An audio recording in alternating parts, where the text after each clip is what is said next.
여러분 안녕하십니까? 시사쇼 정치다 김보건입니다. 민주당의 공천 갈등이 폭발 직전입니다. 지도부의 재고를 요청한 임종석 전 실장은 거취 표명을 보류하고 있습니다만 비명계 인사들의 컷오프와 탈당이 계속되고 있습니다. 분당 위기까지 거론되고 있는 민주당 상황 자세히 짚어드리겠습니다. 국민의힘 2차 경선에선요. 김기현, 김은혜, 구자룡, 장해찬 후보가 승리를 했습니다. 현역 불패 계속되는 건가? 잠시 후에 정리해드리겠습니다. 저는 1분 뒤에 돌아옵니다.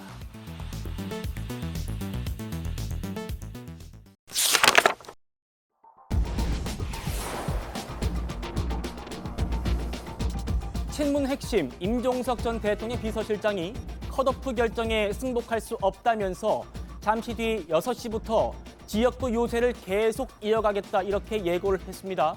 잠시 뒤에 그 현장을 저희가 생방송으로 보여드릴 겁니다. 이재명 지도부가 컷오프 결정을 뒤집을 가능성은 제로에 가깝죠. 임종석 컷오프 하루 뒤에 민주당 영상으로 저희가 준비했습니다. 이제 민주당은 이재명 대표의 지배를 받는 전체주의적 사당으로 변모되었습니다. 저는 이런 민주당을 이제 떠나고자 합니다.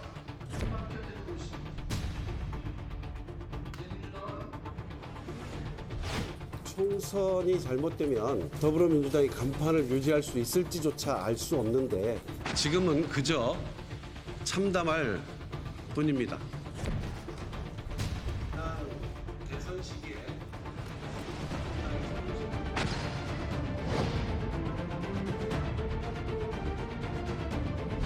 4년 전 총선에서 친문 아닌 국회의원 후보 있었습니까? 그런데 이재명은 안 됩니까? 이것은 시대 흐름에 대한 몰예고 역행입니다.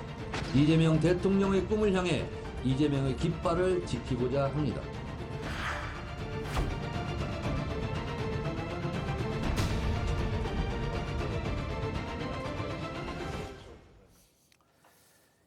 이재명 대표가 오늘 오전에 서울의 한 헬스장에서 직장인 정책 간담회를 가졌는데요.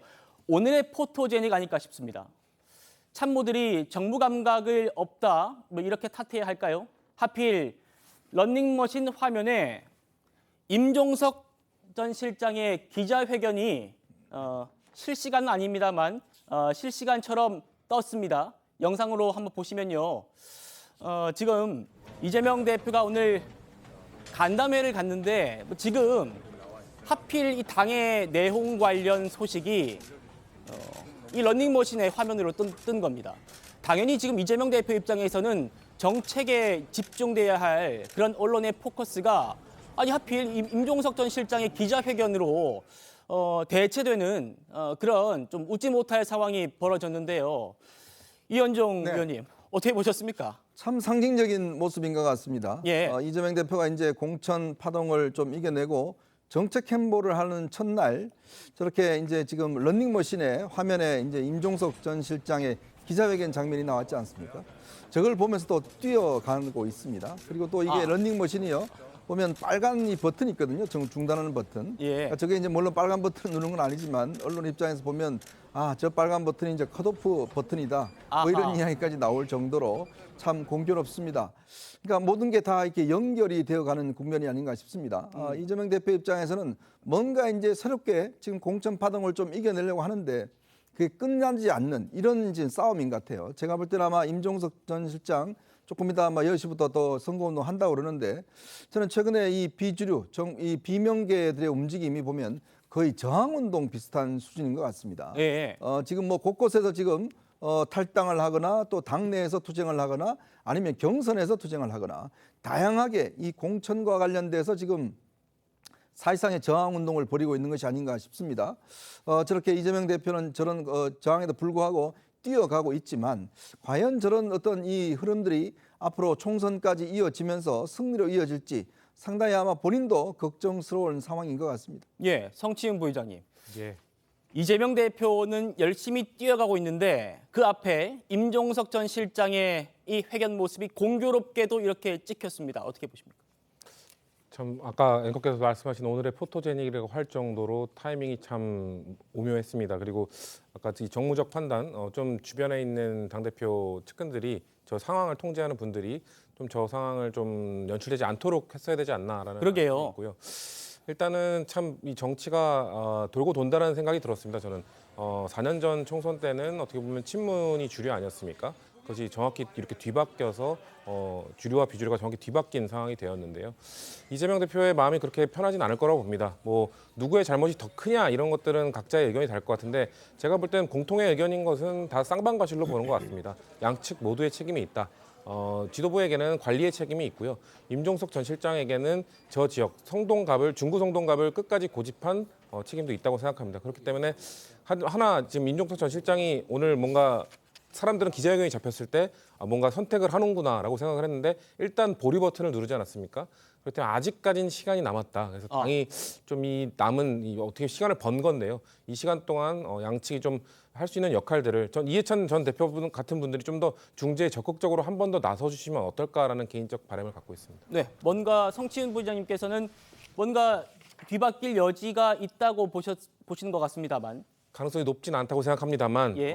아직 최종 결정 오늘 다 사실 모두가 예상했던 흐름이 있었는데 그걸 일단 보류했기 때문에 탈당이나 이런 거 말씀하시는 예, 그런 것 건가요? 같습니다. 그래서 임종석 전 실장이 뭐 명분 쌓기를 한 것이다라는 평가들도 있지만 어쨌거나 시간은 번 것이기 때문에 당에게 아직 시간이 주어졌다라고 저는 생각합니다. 예, 뒤에서 자세히 다뤄보도록 하고요. 이재명 대표가 이렇게 지켜봤던 임 전 실장의 기자회견 다시 한번 보고 오시겠습니다. 왜 이렇게까지 하는지 도무지 납득이 되질 않습니다. 이재명 대표와 최고위원회에 묻고 싶습니다.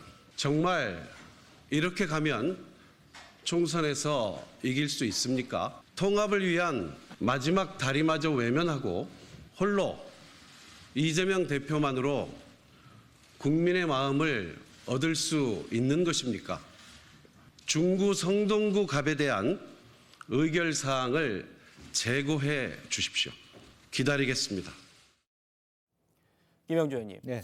성치훈 부의장님께서 뭔가 절차가 남아 있다는 건 이제 당무위 의결이 남아 있다는 말씀인데 지금 이재명 대표 지도부는 오늘 전현희 의원의 최고위 의결은 했습니다. 예, 이미 의결이 끝났고 예. 매우 형식적인 절차만 남겨준 상황이고 지금 오늘 우리가 같이 본 장면이나 그 이후에 정청래 의원이나 이재명 대표의 발언을 보더라도 어디를 보더라도 이 문제에 대해서 뭐 다시 재고할 뜻은 전혀 없어 보입니다. 그대로 간다라는 뜻이고 임종석 실장도 바로 액션을 취하지 않고 한 번 더 당에다가 이런 압박을 하고 난 다음에 예컨대 뭐 지난번에 2016년이었나요? 이해찬 전 총리가 컷오프 당했을 때 세종에서 무소속으로 다시 올 수 있거나 뭐 네. 그런 방식의 어떤 고민들을 하지 않겠나 싶습니다. 이제 그런 와중에서 과연 이제 건노갑 고문이라든지 동교동기의 모습이라든지 우리 당의 원로들의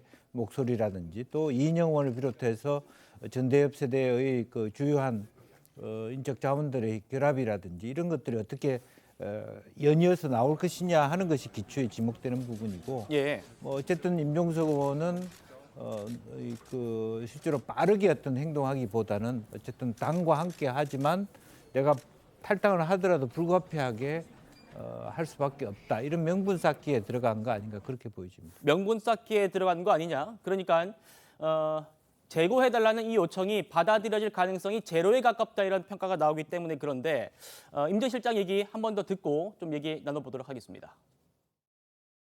어쩌면 우리가 통합을 이룰 수 있는 마지막 기회일지도 모른다 하는 절박함이 제 가슴 안에 있습니다. 김대중 대통령께서 정치는 생물이라고 말씀하셨습니다. 최고위원회가 밤샘 토론이라도 해달라는 것입니다. 위기감과 절박함을 가지고 다시 재고해 주십사 말씀드리는 것입니다.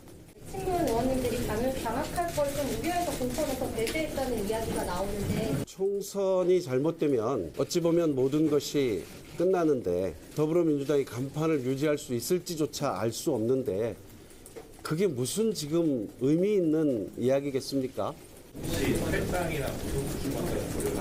앞서 제가 정치는 생물이라고 말씀드린 점도 바로 그 질문에 대한 답이 될 것 같습니다. 혹시 다른 지역을 좀 고려해 보실 수는 있을까요? 아닙니다. 저는 꼭 한번 국회의원을 더 하고자 하는 것이 아닙니다. 반전의 계기를 만들고 감동이 있는 통합을 만들어 달라고 호소드리고 있는 것입니다. 그런 고민을 하고 있지 않습니다. 민영상 원장님, 네. 임종석 전 실장이 명분 쌓기를 한 이후에 어떤 선택을 할 건가 이게 지금 초유의 관심사인데 어떻게 들으셨습니까? 이 정치는 생물이다 이 말이요? 예, 그래서 지금 통상적으로 이제 시간 벌기라고 이렇게 보이는 측면이 굉장히 있습니다. 근데 임종석 전 실장의 이 정치는 생물이다라는 뜻에서는 제가 보기에는 앞으로 물러나도 그냥 물러나지 않겠다. 한 번 더 통합의 기회를 갖자라는 명분을 내세웠습니다마는요.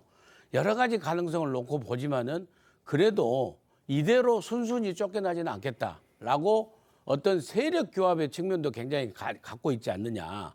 일테면은요, 6.25 전쟁 때 일사후퇴를 하게 됐어요. 그래서 장군이 우리 후퇴를 한다, 작전상 후퇴를 한다 그러니까 물어봤어요. 왜 후퇴를 합니까? 그랬더니 그 장군의 답변이 뭔지 아십니까? 이건 후퇴가 아니라 방향을 바꿔서 진격하는 것이다. 바로 임종석 실장은요, 방향을 바꿔서 진격하기 위해서 지금 정치는 생물이다라는 DJ의 어록을 지금 내걸고 시간 벌기라고 세력 규합을 하는 그런 그 지금 시발점에 그 문제를 던져놨다라고 생각을 하는데요. 예. 이재명 대표도 다시 곰곰이 생각해야 될 부분이 이 임종석, 그러니까 친문 세력이라는 건요, 그냥 친문이 아니고 한두 명이 아닙니다. 왜냐하면은요, 지금 이재명 대표가 2024년도에 22대 총선을 공천을 하지만은요, 친문 세력은요, 2012년 총선에도 한명숙 대표 체제에서 공천을 했고요. 2016년에도 문재인 대표 체제에서 공천을 했고요. 2020년에도 문재인 대통령 체제에서요. 친문 세력이 지금 민주당에 엄청 지금 많이 사실은 있는 겁니다. 160 몇 명의 국회의원 중에서. 그래서 아무리 이재명 대표가 이 민주당의 주류를 바꿔가지고 본인의 세력으로 가려고 해도 그러기 위해서 이 친문 세력을 다 지금 걷어내려고 해도 그게 쉽지 않은 일이에요. 예. 그런 측면에서 다시 한번 재고를 할 필요도 있다. 저는 그렇게 얘기하고 싶습니다. 알겠습니다. 이재명 대표 앞서 보신 대로요. 지금 보고 계신 대로 오늘 런닝머신에서 임 전 실장의 기자회견 장면을 지켜봤죠. 그리고 공천 파동과 관련해서 꽤 길게 브리핑을 했습니다. 직접 들어보시죠. 시스템이 다 갖추어져 있습니다. 공정한 평가, 투명한 심사 결과로 좋은 후보들이 골라지고 있습니다. 변화하는 과정이라고 네. 말씀을 하셨는데 어떻게 바라보시나요? 가지들은 부딪힐 수 있지만 우리는 거대한 나무의 한 부분들입니다. 같은 뿌리에서 나왔고 같은 기둥 속에 큰 줄기를 함께합니다. 물론 작은 가지들은 서로 부딪힐 수 있습니다. 그러나 우리는 명문정당이고 단합돼서 오로지 윤석열 정권을 심판한다고 하는 이번 선거의 의미를 저희는 충실하게 존중하고 이행할 것입니다. 정혁진 변호사님, 함께 보신 대로 임종석 전 실장의 이 컷오프를 비롯해서 비명계 다수가 지금 배제된 이 공천 결과에 대해서 이재명 대표가 시스템이 잘 작동한 결과다, 투명한 심사의 결과다 이런 점을 강조했습니다. 어떻게 들으셨습니까? 제가 봤을 때 민주당의 시스템은 확실하게 있습니다. 어떤 시스템이 있냐면요. 조국 대 이재명 하니까 이재명, 차은우 대 이재명 하니까 이재명. 그러니까 당연히 문재인 대 이재명 하면 이재명 아니겠습니까? 뭐 어떤 질문을 넣어도 다 무조건 그냥 앵무새처럼 이재명이라고 한 답이 나올 수밖에 없는 그런 시스템이 민주당에 갖춰져 있다. 그걸 갖다가 지금 모르고 있는가? 오히려 이재명 대표는 그걸 반문하는 것 같고요. 예. 그런데 이런 정당이 어떤 정당입니까? 지금 민주당을 탈당하는 많은 의원들이 하나같이 이야기하는 말이 있어요. 그게 뭐냐면은 사당화라는 이야기거든요. 그런데 이 사당화를 두 글자로 줄이면 뭐가 되겠습니까? 그럴듯하게 이야기하니까 사당화지 원래 알기 쉽게 이야기하면 그 사당화라고 하는 것 자체가 독재 아니겠습니까? 이렇게 당내 독재가 지금처럼 심각했던 적이 있었는가? 그건 군부 독재보다 더 심각한 거 아닌가 하는 생각이 드는데 그런 사람들이 어떻게 검찰 독재하는지 도저히 이해가 되지가 않습니다. 알겠습니다. 이재명 대표 컷오프 결정에 반발해서 계속 유세를 하겠다 임종석 전 실장을 설득하거나 달랠 그런 생각은 딱히 없어 보입니다. 하지만 최고위원직을 사퇴한 고민정 의원은 설득하고 있다고 말했는데요. 이어서 들어보시겠습니다. 임종석 실장께서 왕십리에서 시위하신다고 하고 노무현 의원께서도 아직 안식 중이신데 좀 추가로 설득을 할 예정이십니까? 총선의 후보를 정하는 과정에서는 당의 판단과 또 개인의 판단이 다를 경우가 매우 많고 결국 한 사람의 후보만 선정이 되고 다른 후보들은 또 기회를 갖지 못하기 때문에 갈등과 반발은 필연적입니다. 의견이 다른 부분들은 최대한 노력해서 대화하고 소통해서 원만하게 수습해 가도록 하겠습니다. 고민정 최고위원께서 지금 사퇴 의사를 표명하셨는데 제가 전화도 드리고 있고 문자로도 서로 의사는 지금 주고받고 있는 상태이고 이제 조속한 시일 내에 복귀하도록 요청드리고 있습니다. 이재명 대표 들으셨습니다만 이렇게 말을 했습니다. 가지는 부딪힐 수 있지만 거대한 나무의 한 부분, 우리는 같은 뿌리에서 나왔다고요. 하지만 오늘 최고위원 회의에서요. 친명 정청래 최고위원이 이재명이 시대정신이다 이렇게 추켜 세웠습니다. 같은 뿌리는 맞는데요. 지금 이 거대한 나무의 이름은 김대중도 아니고 노무현도 아니고 문재인도 아니고 이재명이라는 겁니다. 들어보시죠. 민주당은 김대중, 노무현, 문재인, 이재명으로 깃발과 상징이 계승되었습니다. 축구로 치면 차범근, 황선홍, 박지성, 손흥민으로 깃발이 계승된 것과 같습니다. 신인 축구 선수들이 노장 선수들의 자리에 교체되는 것이 축구계의 흐름이라면 정치계도 신인 정치인들이 노쇠한 정치인들을 밀어내고 교체됩니다. 이것이 시대의 흐름이고 시대의 정신입니다. 이재명은 민주당의 시대의 정신이고 상징입니다. 이재명 깃발로 총단결하여 시대적 소명인 윤석열 정권을 심판하고 총선에서 승리합시다. 이현정 의원님. 네. 비명계에서는요. 오늘 정청래 최고위원의 저 발언을 두고 이비어천가를 불렀다 이런 말도 나오더라고요. 네, 정청래 지금 최고위원이 노쇠한 세력에 대한 이제 세대 교체 이야기를 했는데 본인은 신인인가요? 본인은 노쇠하지 않았습니까? 지금 3선이나 하지 않았습니까? 일단 국회의원은.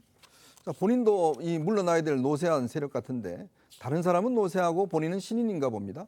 자, 그런데 이 민주당이라는 건요. 지금 집권 세력이었습니다. 즉 김대중, 노무현, 문재인 이 세 명의 대통령을 배출했어요. 자, 김대중 대통령의 이 집권할 때 핵심 세력이었던 게 바로 이제 동교동계였습니다. 그 동교동계의 막내가 바로 서른 의원, 그다음에 김한정 의원입니다. 예. 자, 두 사람 다 이번에 상당히 이제 한 사람은 탈당했고 한 사람은 컷오프될 위기에 있죠. 자, 그리고 노무현 대통령 이 당시에 했던 게 바로 이광재 전 사무총장이라는 이런 사람들이 있습니다. 자, 이번에 험지 배치됐지 않습니까? 대부분 세력들이 물러났습니다. 자, 그다음에 문재인 대통령 세력이 있죠. 자, 이번에 이제 임종석 전 실장을 비롯해서 다 컷오프가 됐습니다.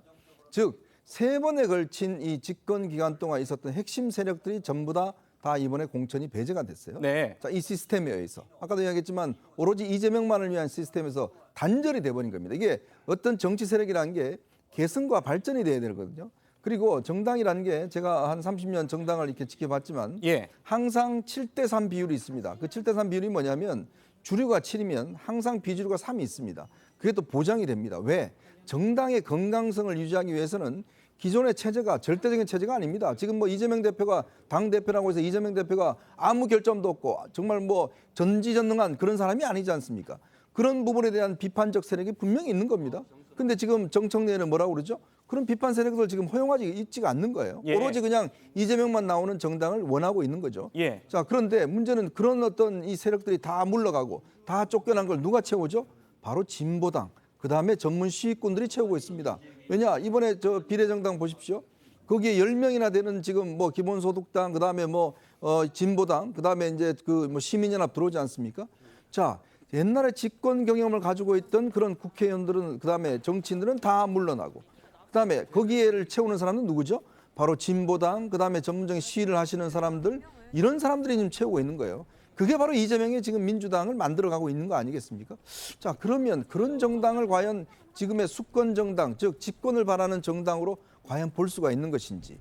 그리고 이제는 이재명 대표는 개선과 발전보다는 명문 정당이 아니라 앞에 명자만 남기고 문자는 떼어내는 그런 지금 정당. 오히려 이해찬 전 대표마저도 지금 사실상 이 부분에 대해서 굉장히 불쾌감을 토로했다고 이야기가 전해지고 있는데 예. 그만큼 이제는 온전한 이재명의 민주당을 만들어 나가는 것 같습니다. 알겠습니다. 자, 정청래 최고위원의 얘기 좀 더 깊게 들여다보겠습니다. 성층 부장님 같이 한번 보시죠. 지금 물론 시차는 있습니다만 임종석 전 실장이 뭐라고 했냐면 김대중, 노무현, 문재인, 이재명의 그런 마음을 하나로 모아야 한다 이렇게 얘기를 했는데 정청래 최고위원은 이렇게 얘기했습니다. 아니 이분들도 훌륭한 분이신데 지금의 시대 정신은 지금의 우리 이 시대의 최고의 축구 선수는 손흥민이고 손흥민을 중심으로 이재명을 중심으로 우리는 결집해야 된다. 다소 좀 차이가 있는 그런 비유거든요. 어떻게 들으셨습니까? 뭐 시대 정신은 변할 수 있죠. 친문에서 친명으로 넘어갈 수도 있습니다. 저는 근데 지적하고 싶은 것은 만약에 축구 선수로 비유를 하셨기 때문에 황선홍 선수도 주장 완장을 차고 2002년 월드컵 때 그 당시 20대 초반이었던 박지성 선수와 함께 뛰었습니다. 그 이후에 이 완장을 박지성 선수에게 넘기고 또 박지성 선수가 고참이 된 다음에 손흥민 선수를 신인일 때 어린 손흥민 선수를 데리고 뛰지 않았습니까? 그런 것처럼 바뀔 수는 있으나 바뀌었을 때 신구 조화가 이루어져야 되는 거죠. 문재인 정부가 이제 지나갔고 민주당이 추구하는 정부가 뭐 이재명 정부일지라도 문재인 정부 때 있었던 사람들을 다 선수에서 이렇게 제외시키진 않는 것처럼 축구에서 그런 것처럼 조화를 이뤄야 된다는 것들을 이야기하고 있는 거고 친문에서 이제 친명은 왜 안 되냐라는 주장을 하셨는데 제가 지적하고 싶은 부분은 친문 패권도 어마어마했던 시절이 있었죠.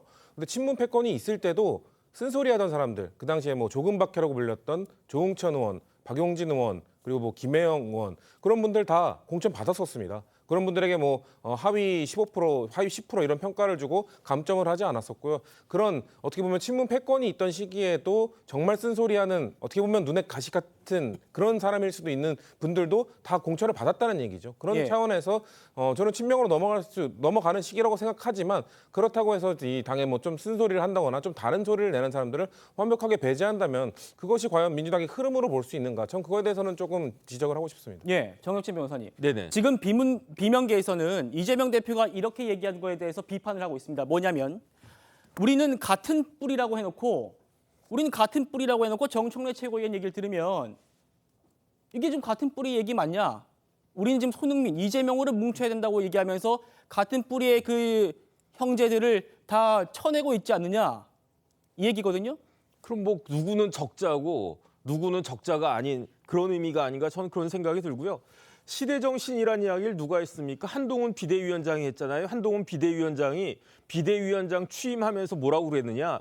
지금 2023년, 2024년 현재 대한민국의 시대정신은 586 운동권 특권 세력을 몰아내는 것이다. 그게 시대정신이라고 이야기하지 않았습니까? 네. 제가 봤을 때 민주당의 시대정신은 이재명 대표가 맞는 것 같아요. 그런데 이재명으로 그 상징되는 민주당이 지금 어떠한 정당입니까? 깨끗한 정당입니까? 그렇게 깨끗한 사람이 일주일에 2번, 3번씩 어제도 이번 주에만 벌써 2번 재판 나가지 않았습니까? 네. 그런데 민주당의 현역 국회의원 중에 지금 재판받는 사람이 이재명 대표뿐입니까? 제가 알고 있기로 20명도 더 넘는 걸로 알고 있는데 그렇기 때문에 이재명 대표가 민주당의 시대 정신이라고 하는 정청래 의원의 말은 그 단순히 명비어천가가 아니고요. 사실적인 이야기를 한 거라고 저는 생각을 하는데 그런데 제가 봤을 때 지금 민주당이 확실하게 해야 될 것은 민주당은 저런 시대 정신 가지고 집권할 생각은 꿈도 꾸면 안 된다. 그렇기 때문에 하루라도 빨리 민주당은 시대 정신을 바꿔야 되는 것이 아닌가. 그런데 지금에 와서야 몇몇 그런 친명 그 의원들이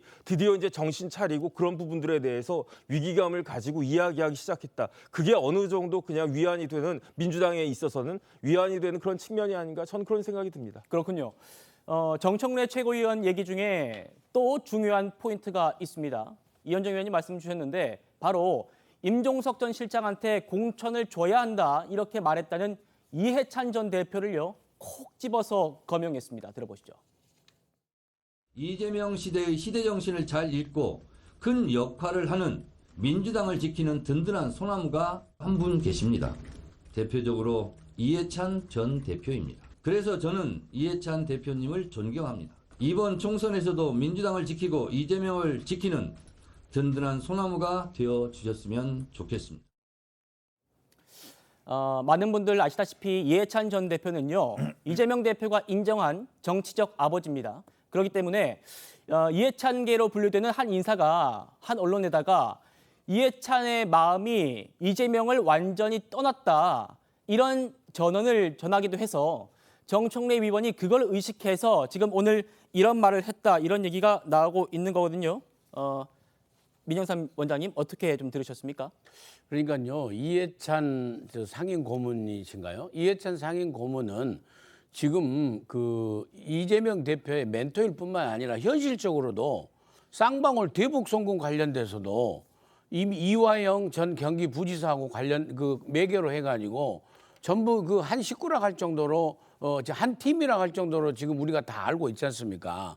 그럴 정도로 뗄래야 뗄 수 없는 관계인데 그런 이해찬 전 대표께서 임종석만큼은 공천을 줘서 통합의 모습을 갖춰라고 조언을 분명히 한 걸로 지금 다 알려져 있지 않습니까?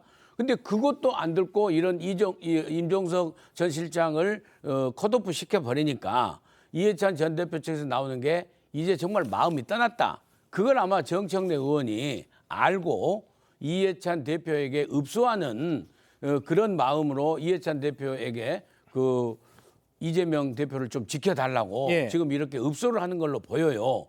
보이는데 아니 읍소를 하려면은 그분이 부탁했던 거 하나라도 들어주면서 읍소를 해야지 얘기가 서로 소통이 될 거 아니겠습니까? 그런 측면에서 이제 이 정청래 대표가 어찌 보면 다른 한편으로 보면은요 이해찬 전 대표를 은근히 조롱하는 측면도 있다. 저는 그렇게 해석을 합니다. 그리고 차라리 조용히 있고 저렇게 부탁을 하려면은요 그 내부적으로 은밀히 가서 비공개로 가서 정말 살펴주십시오. 이렇게 부탁을 해야지 공개적으로 좀 살펴주십시오. 소나무가 되십시오. 한 건요. 오지 말란 소리하고 똑같이 우리 갈 길 가겠다는 얘기하고 똑같지 않습니까? 그리고 또 덧붙여서 정청래 의원에게 제가 묻고 싶어요. 이재명이 시대정신이라고요? 개인 이 공직자가 버카로 개인 샴푸 사 쓰고 개인 소고기 사 먹고 그다음에 그 공직자 부하 직원들 공무원들을 갖다가 시켜서 개인 제사상 심부름 시키고 이런 것이 그런 공직자상이 시대 정신입니까?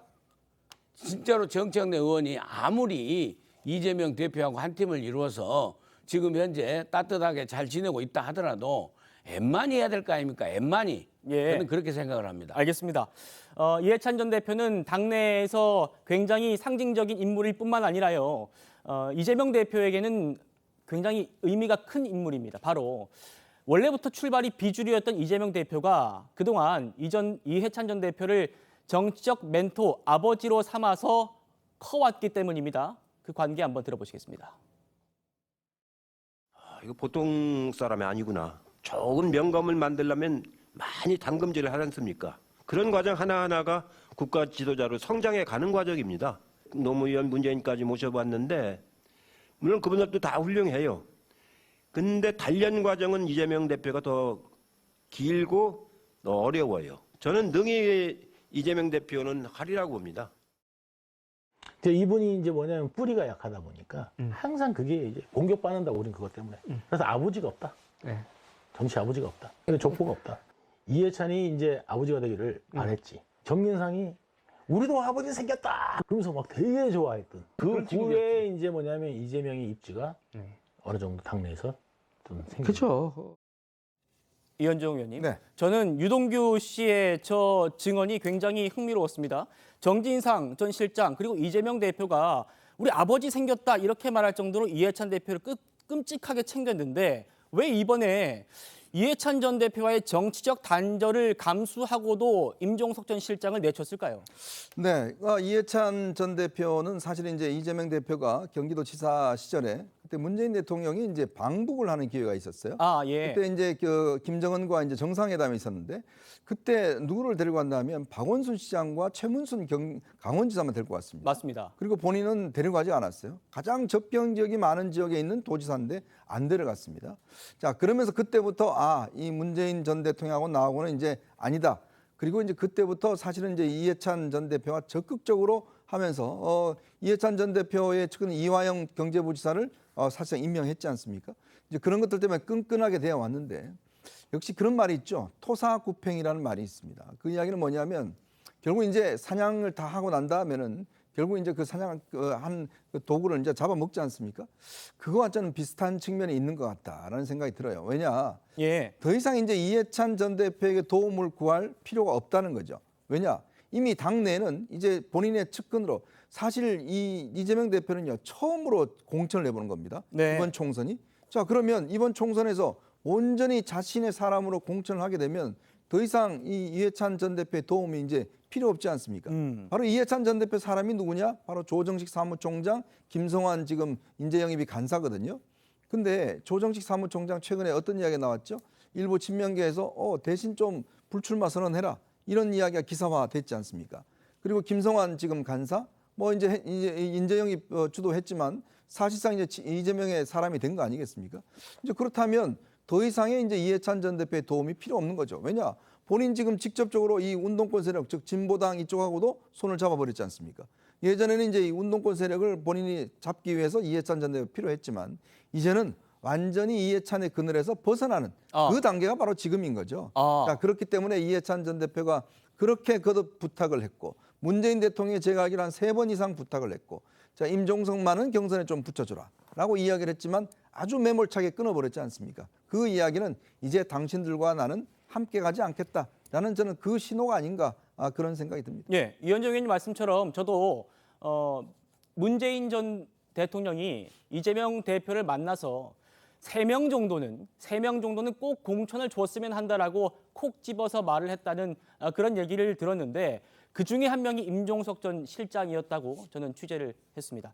지금 제가 앞서 말씀드린 대로 6시쯤에 임종석 전 실장이 당의 컷오프 결정에 반발해서 승복하지 못하고 나는 지역구에서 유세를 계속 이어가겠다 이렇게 예고를 한 그 현장을 저희가 보여드린다고 약속을 해드렸는데 지금 이 모습입니다. 아직 임 전 실장은 도착하지 않았습니다만 임 전 실장의 지지자들, 비명 지지자들이 지금 임 전 실장을 보기 위해서 나와 있는 그런 모습을 볼 수 있고요. 6시쯤 10분 뒤에 임종석 전 실장이 이곳에 도착할 걸로 보이는데 그때 한 번 더 연결해 드리도록 하고요. 성치훈 부의장님께 좀 더 한 번 더 여쭤볼게요. 이해찬 전 대표와의 그 관계 단절을 감수하면서까지 임종석 전 실장을 내친 이유 어떻게 이현정 위원님의 분석에 동의하시나요? 글쎄요, 뭐 그렇게 100% 공감되지는 않습니다. 하지만 임종석 전 실장이 아무래도 이 친문계를 대표하고 있는 상징적인 인물이기 때문에 지금 더더욱 이렇게 부각이 되는 것 같고요. 저는 사실 뭐 우리 당에 제가 2010년에 당에 들어왔는데요. 그때 전당대회가 있었습니다. 그때도 이런 거의 세력이 지금만큼이나 더 치열하게 세우던 세력이 그 당시에는 빅3라고 불리던 정세균, 손학규, 정동영 이 세 계파가 지금만큼 치열하게 싸우고 정말 이게 한 정당인가 할 정도로 치열하게 싸웠었거든요. 근데 지금도 그런 모습이 어떻게 보면 계파 없는 정당 없지 않습니까? 그렇게 이어지고 있는 거라고 보고요. 근데 다만 언제부턴가 민주당에서는 이 치열하게 계파가 나뉘어져 있다기보다는 주류를 잡은 쪽이 뭔가 비주류에게 공간을 점점 안 주는 그런 문화가 생겼습니다. 사실 아이러니하게도 그 문화를 저는 만든 것은 친문 세력이라고 생각합니다. 친문 세력 때 그 문화를 만들었고 이게 돌고 돌아서 다시 이제 이재명 대표 측근들이 이제 실세를 잡은 이후에 그걸 또 하고 있는 건데 저는 이 문화를 한번 누군가 끊어내지 않는다면 계속해서 뭐 계속 주류를 할 수 있는 건 아니지 않습니까? 다음 주류가 왔을 때 지금의 주류들도 어떻게 보면 똑같은 이런 뭐 안갚음 이런 걸 당할 수도 있습니다. 그렇기 때문에 저는 지금 친명 지도부가 또 이재명 대표가 이 과거에 있었던 그런 문화들을 좀 끊어줬으면 했겠다는 개인적 바람을 갖고 있는데 아까 말씀하신 것처럼 이해찬 전 대표 멘토로 삼았던 그분의 중재도 좀 뿌리치고 이런 결정을 했다는 것에 대해서 좀 아쉬운 부분이 있고요. 전 아까 말씀드렸지만 아직 이해찬 전 대표가 좀 역할을 해주실 거라고 봐요. 측근은 그런 말씀을 하셨지만 지금 이해찬 전 대표마저 이렇게 끝까지 도와주지 않게 되면은 지금 사실 정세균 전 총리도 그렇고 김부겸 전 총리도 그렇고 지금 당이 이렇게 가면은 선거에서 도와줄 수 없다라고 선언하지 않았습니까? 그랬죠. 그럼 당 원로의 상징적인 분들이 다 선거를 못 도와주게 되는 겁니다. 그러면 이번 총선 사실상 이재명 대표만으로 치르게 되거든요. 그렇게 되겠군요. 지금은 선거의 전망이 너무 안 좋은 상황인데 과연 그렇게 해서 선거를 이길 수 있을 것인가? 저는 임종석 전 실장에 대해서 그 중구 송동갑을 고집한 거에 대해서는 문제 지적을 하지만 아까 아침에 기자회견 때 말한 것, 이재명만으로 이렇게 해서 이길 수 있습니까? 그거는 전 지금 지도부가 다시 한번 좀 되돌아봐야 되는, 되생각해봐야 되는 그런 지점 아닌가 그렇게 보고 있습니다. 네. 오늘 임종석 전 실장의 이 유세장에 민주당 의원들도 몇 분이 온다고 하니까 저희가 화면 들어온 대로 또 전해드리도록 하고요. 민주당의 공천 발표 소식도 계속 이어서 전해드리겠습니다. 비명, 어제 이재명 대표에게 굉장히 쓴소리를 했던 홍영표 의원의 지역구인 인천 부평을과 기동민 의원의 지역구인 서울 성북을, 그리고 안민석 의원의 지역구인 경기 오산을 전략지역 선거구로 지정을 해서 전략공관위로 이관하겠다고 밝혔습니다. 들어보시겠습니다. 6개 지역을 전략지역으로 의결하여 전략공관위에 이관하였음을 알려드립니다. 이 지역에서 아무도 소위 말해서 컷오프는 되지 않았습니다. 그러니까 우리 민주당에서는 컷오프라는 이런 말을 쓰지 않습니다. 이관된 지역의 그 현역 의원들도 다시 경선의 기회를 가질 수 있습니다. 그러나 이것은 전략공관위원장의 권한이라고 봅니다. 김영주 의원님. 네. 무슨 말인지 제가 정확히 좀 이해를 잘 못했는데요. 네. 그러니까 오늘 컷오프 된 거는 맞는데 컷오프 된 거 아니다, 이 얘기입니까? 그래서 저도 명실이 정치학 박사인데 저도 이해를 못하겠습니다. 저 얘기를. 그러니까 컷오프라는 단어를 쓰지 않겠다라는 정도만 이해하면 될 것 같습니다. 예. 근데 사실상 컷오프인 거죠. 컷오프가 아닌데 그냥 뭐 단수 공천이나 2인 공천, 경선이나 3인 경선 이렇게 설명하면 되지. 왜 전략 지역으로 다시 가져갑니까? 그러니까 사실은 민주당의 지금 공천 관리가 이렇게 분과별로 나눠져 있어요. 그러니까 전략공관위가 관할할 지역으로 전략공관위가 너무 한가한 모양이죠. 그러니까 이 지역은 전략공관위에서 경선을 실시하겠다. 네. 이렇게 얘기를 해야 되는 건지 모르겠습니다. 정말 갈수록 그 공관위원장의 권위가 또 말이 상당히 무겁거나 신뢰를 받거나 하지 못하고 있다는 반증인 것 같고요. 어쨌거나 홍영표 의원이나 기동민 의원이나 안민석 의원은 이번 총선에 출마할 가능성이 매우 낮아졌다라고 보는 것은 우리가 기본 보편적인 인식으로서는 기본 인식으로는 가져가야 될 것 같습니다. 네. 안민석 의원이요. 저희가 취재한 기로는 컷오프가 사실상 확정된 안민석 의원이 앞서서 이렇게 얘기를 했습니다. 그 어떤 사람이 와도 압승할 자신이 있다. 이렇게 얘기했었는데 한번 들어보시겠습니다. 사실은 이제 오산의 안민석을 잡기 위해서 자객을 보낸다는 소문이 몇 개월 전부터 돌았어요. 누가 오든지 간에 오산을 우습게 보면 오산이라는 말씀을 드립니다. 유승민 의원보다 더 센 자객을 보냈으면 좋겠어요. 제가 뭐 후보가 된다면은 뭐 용산에서 어떤 자객을 보내더라도 저는 그 자객을 시민들과 함께 꺾을 것입니다. 민 원장님, 그러니까 임종석 전 실장 컷오프한 다음 날에 이분 안민석 의원을 컷오프 시킨 거, 이건 좀 한번 뭐 균형을 맞추기 위한 차원 아니냐 이런 얘기가 나와서요. 어떻게 보십니까? 그래서 좀 절묘하다고 봐요. 제가 생각할 적에도 비명 그다음에 친문 이런 세력들을 다 이제 걷어내면서 그러면은 왜 이재명 대표의 가죽은 안 벗기냐 이런 이제 볼멘 소리가 비판 소리가 나오지 않습니까? 그러니까 결국에 자기 측근들 친명으로 분류되는 의원들 중에서 희생양을 선택한 게 아닌가. 그런 측면에서 희생양을 선택하려고 하는데 가장 사실은 희생양으로서 책임을 지려고 하면은요. 조정식 사무총장이 사실은 책임을 져야 될 일이 아니겠습니까? 그래야 좀 이 불평불만이 어느 정도 무마될 수가 있는데 책임을 지는 모습이 있는데 그 조정식 사무총장까지는 못 가고 그 다음 단계인 측근인 이 오산의 안민석 의원으로 가서 희생을 강요하는 게 아닌가. 그래서 안민석 의원 입장에서는 좀 이렇게 의회의 날벼락을 맞은 컷오프를 당한 게 아닌가 이렇게 생각이 들고요. 그다음에 또 기동민 의원을 컷오프 시킨 거에 대해서 좀 말씀드리고 싶은 건요.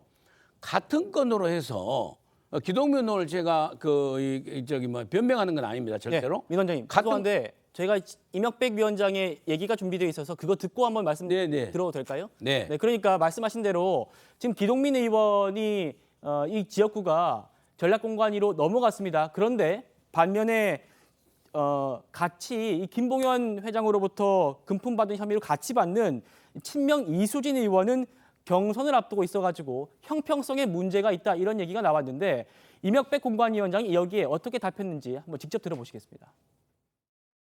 기동민 의원의 경우에는 이제 같은 혐의로 이제 이수진 비례의원도 이제 같이 묶여져 있는데 형평성 문제가 나올 수 있을 것 같아요. 기동민 의원의 경우는 금품 수수를 본인이 시인을 했고 지금 많이 비교가 되는 이수진 의원의 경우는 금품 수수를 인정하지 않았습니다. 그러면 끝까지 잡아떼면 해당이 되지 않는 것 아니냐라는 비판도 있었는데 검증 소위에서 아마 충분히 검증을 하신 걸로 알고 있고 도덕성 검증 소위에서 논의할 수밖에 없는. 이재명 대표님도 지금 현재 혐의를 많이 받고 계시잖아요. 대표님 지역구인 계양을도 향후에 좀 전략 지역으로 결정될 수 있는 가능성도 있는 건가요? 그건 제 선에서 답변할 수 있는 사항이 못 되는 것 같습니다. 이해 부탁드립니다. 민 원장님 이어가 주시죠. 지금 이 기동민 의원의 컷오프를 두고 현장에서 기자들도 이거 지금 형평성 문제 있는 거 아니냐 이런 얘기를 했습니다. 거기에 대한 답을 들으셨어요. 그러니까 제가 그래서 말씀드리려고 한 건데요. 저렇게 발언을 하기 때문에 이명박 공관위원장이 신뢰를 못 받고 있는 겁니다. 그리고 그렇게 저런 그 신뢰할 수 없는 발언을 계속 하기 때문에 이 민주당의 시스템을 관리한 공천 시스템을 관리한다라는 그 공간이가 가장 중요한 공간이가 말하자면은 이 많은 의원들로부터 불평불만 받는 거예요. 왜냐하면은 아니 기동민 의원하고 똑같은 걸 했는데 기소가 두 사람 다 기소가 됐지 않습니까? 네. 기소가 됐으면은 그것이 재판을 기다리는 거 똑같은 건이죠. 본인이 시인하고 안 시인하고가 무슨 기준이 될 수가 있습니까? 그런 측면에서 결국에는 친명 봐주기, 비명 안 봐주기 이런 그 잣대가 아닌가, 고무줄 잣대가 아닌가 이런 비판을 피할 수가 없는 거죠. 네, 이현정 의원님. 방금 보셨습니다만 그 친명계로 불리는 이수진 의원은 이재명 대표와 본회의장에서 셀카도 찍고 이렇게 하고 있는데 그렇죠. 기동민 의원과의 형평성 문제에 대해서 민주당이 뭔가 납득할 만한 답을 내놓지 못하고 있습니다. 저는 정말 이번에 이명박 공관위원장 이분이 정말 우리나라의 민주주의론으로 굉장히 유명하신 정치학자이십니다. 그렇습니다. 최장집 교수와 함께 정말 이 민주주의론에서 아주 두 거두신데 저는 정말 실망을 했어요. 이번에 보면 가장 기본적인 민주주의 원칙마저도 본인이 실천을 못하거든요. 본인이 논문이나 책이나 칼럼을 통해서는 그렇게 민주주의를 이야기하시는 분이 정작 공관위원장이 되고 난 다음에 아니 본인이 시인한 것과 시인하지 않는 게 도대체 무슨 상관입니까? 아니 이미 다 기소가 돼서 재판에 넘어갔는데 그러면 끝까지 이걸 시인 안 해서 나중에 유죄가 되면 그때 시인을 안 했기 때문에 괜찮은 겁니까? 그 양심의 법정에서 괜찮은 거예요? 그 논리가 있지 않습니까? 옛날 한명숙 총리도 마찬가지예요. 본인들 시인 안 합니다. 조국 전 장관도 마찬가지예요. 이미 객관적인 증거들이 다 있는데 그 시인하지 않으면 아무리 재판정에서 유죄를 내려도 아무리 상관없는 거예요. 나중에 양심의 법정에서는 무죄입니까? 그 논리지 않습니까 지금. 딱 민주당의 지금 논리가 뭐냐면 본인이 끝까지 안 받았다고 이야기하면 괜찮고 본인이 받았다고 하면 오히려 받았다고 하는 게 더 솔직한 거 아닌가요? 자, 그런 논리로 지금 이 경선에 붙여주고 컷오프하고 그런 기준을 했다는 게 이게 말이 되는 소리인가요? 그러니까 이러니까 지금 이 여론조사 기관 선정하는 문제, 이 공천 기준 이러니까 이게 시스템이 아니라는 거예요. 이 시스템이라는 거는 정말 이게 고장난 시스템이라는 겁니다. 그러니까 뭐 같이 집어넣는데 한 사람은 되고 한 사람은 안 되고 결국은 이재명 대표와 셀카를 찍었냐 안 찍었냐 그게 중요한 기준이겠죠. 네, 성치훈 부회장님. 어떻게 들으셨습니까? 이재명 대표는 그러면 나중에 어떻게 됩니까? 라는 기자들 질문에 제가 답할 게 아닙니다라는 민주당 관계자의 얘기가 나왔습니다. 사실 저도 답할 게 아니라는 걸 이해해 달라고 말씀드리고 싶은데요. 그렇게 얘기하면 안 되겠죠. 일단 그렇죠. 일단은 다른 지역과 또 계양은 다르지 않습니까? 일단 지금 원희룡 전 장관이라는 거물급 여당 정치인이 와 있는 상황이기 때문에 거기에 뭐 이재명 대표의 뭐 전략적 판단 이런 것들이 떨어진다라는 뭐 그런 그 동의하에 뭐 전략으로 논의할 수 있는 건 아니지 않습니까? 그렇기 때문에 좀 다른 부분인 것 같고요. 근데 그 결국 이 잣대가 다른 거에 대해서는 저는 좀 당에서 명확히 할 필요는 있다고 생각합니다. 사실 이게 또 다른 문제들도 있습니다. 예를 들면 그 우리 당에서 작년에 문제가 됐었던 돈봉투 의혹이 있지 않습니까? 돈봉투 의혹도 지금 받은 사람들은 전부 다 아니라고 했습니다.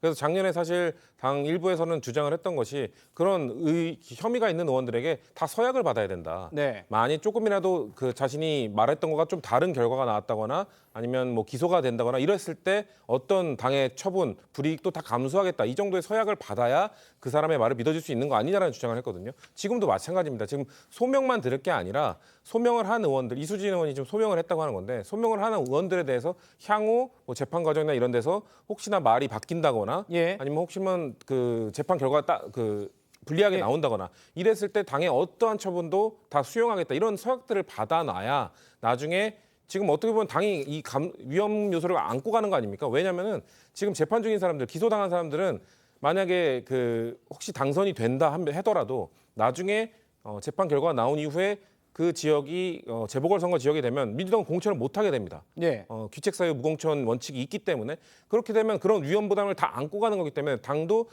어느 정도의 그런 완충 작용을 할 수 있는 그 여건들을 마련해 놓고 추진을 해야 되는 건데 그런 게 너무 없이 기준 잣대도 다르고 그냥 다 들어주는 식으로 가면은 나중에 이게 후폭풍으로 올 수 있다는 걸 좀 유의해야 될 것 같습니다. 알겠습니다. 자, 지금 저희가 생방송 화면으로 보여드리고 있는데요.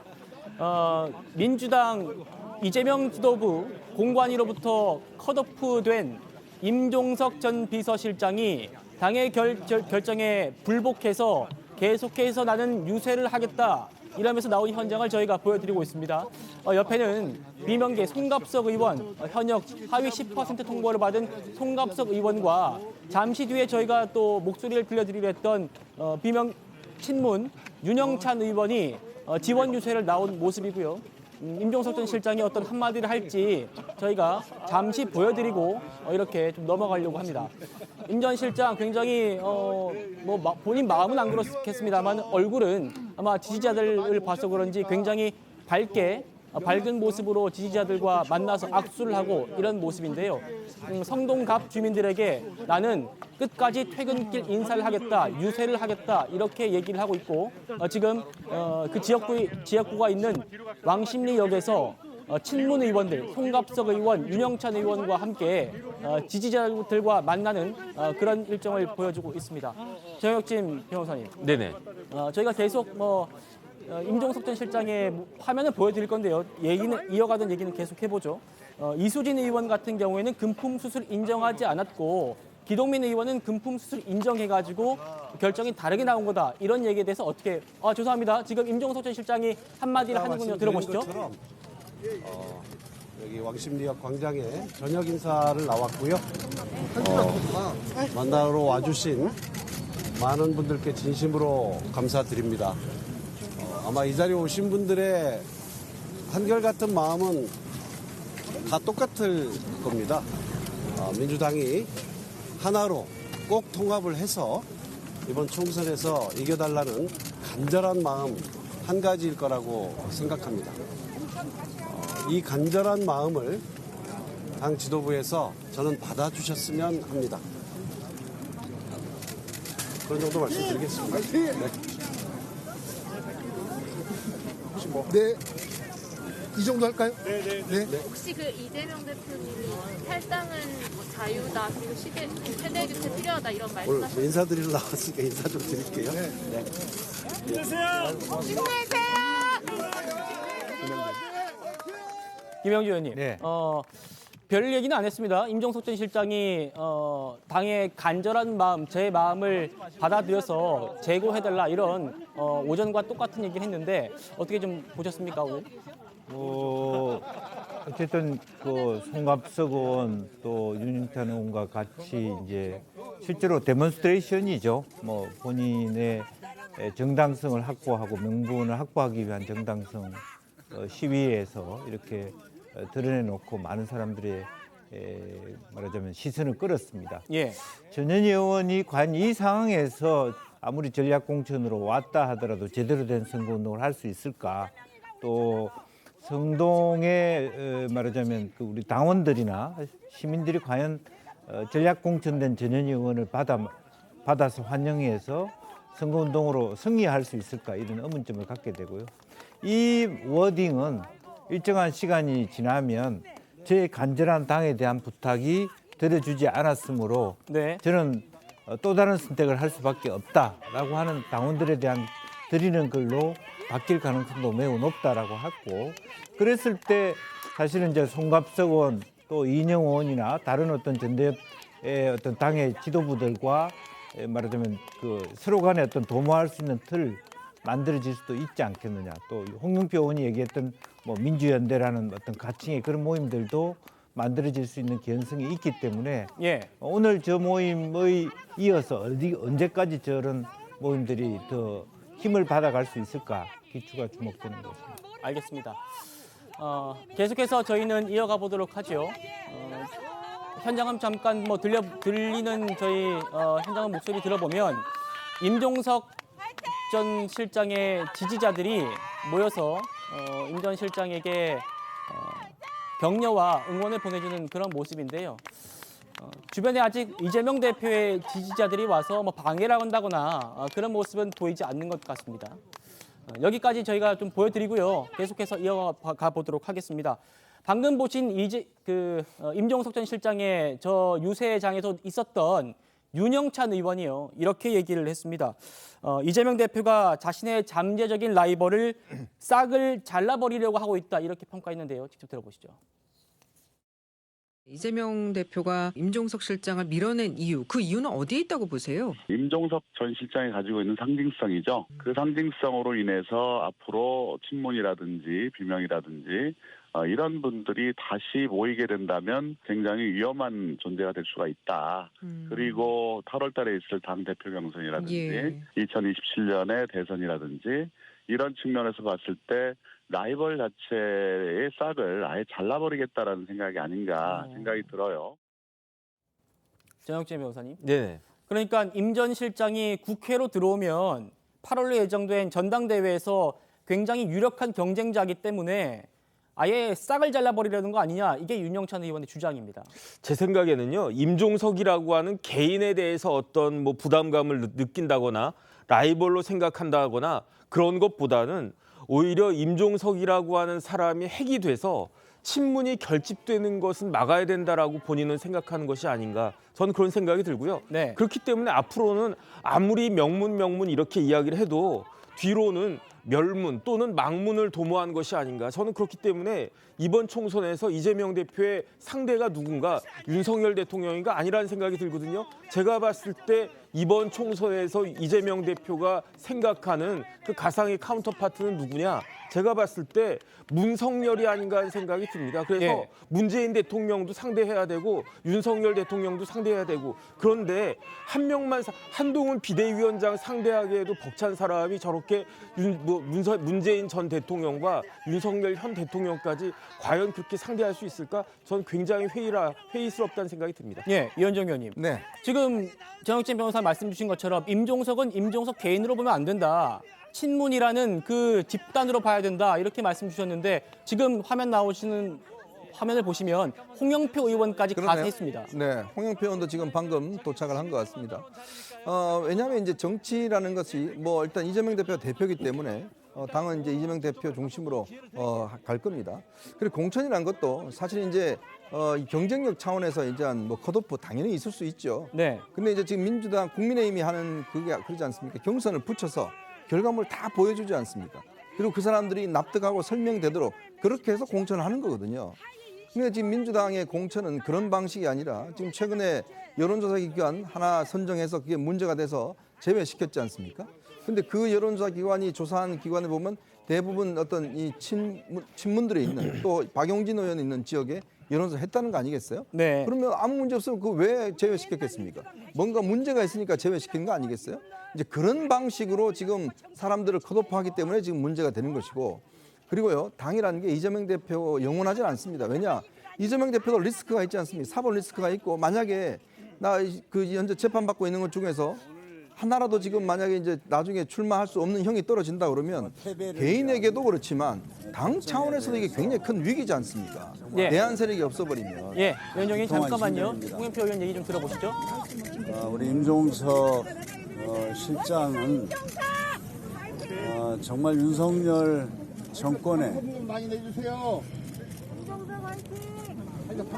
윤석열 정치검찰을 정권을 심판하기 위해서 나섰습니다.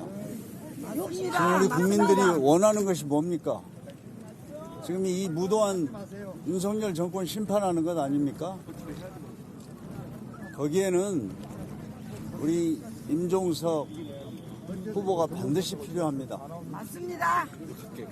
저는 당에 정말 총선 승리에 대한 조그만 의지라도 있다면 임종석을 반드시 공천해야 된다 이렇게 생각합니다. 네, 맞는 저도 말씀이십니다. 함께 격려하기 위해서 이 자리에 왔습니다. 네. 고맙습니다. 정치는 이런 의리가 있어야 돼. 정치가 의리가 있어야지. 탄소 공천 준다고 여기가 좋다고 그냥 받아먹어? 뭐 아직 당의 최종 결정은 남아 있습니다. 그런데 성동의 임종석의 공천의 문제는 임종석이 국회의원이 되느냐 안 되느냐의 문제를 넘어서서 우리가 모두가 이야기하는 명문정당으로 하나가 돼서 이 총선에서 윤석열 정부를 심판하고 승리하느냐 마느냐의 시금석이 바로 이 성동입니다. 맞습니다. 그렇기 때문에 우리는 임종석의 공천을 요구하고 있습니다. 또 하나, 지금은 단 한 석 한 석이 얼마나 귀하고 소중한 때입니까? 그러면 그 사람이 누구든지 간에 친명이든 비명이든 친문이든 그 누구든 간에 이길 수 있는 사람을 공천을 해서 한 석이라도 우리가 승리하는 것이 이번 총선의 우리의 최종 목표일 겁니다. 그랬을 때 우리는 묻지 않을 수 없습니다. 과연 성동에서 우리가 이길 수 있는 후보는 누구인가? 이걸 묻지 않을 수가 없습니다. 그래서 만약에 근데 이길 수 있는 후보를 뒤로 빼고 이기기가 불투명한 후보를 내세운다라고 한다면 사람들은 이렇게 물어볼 겁니다. 민주당은 과연 심판하려고 하는 의지가 있는 정당인가? 이기려고 하는 의지가 있는 정당인가?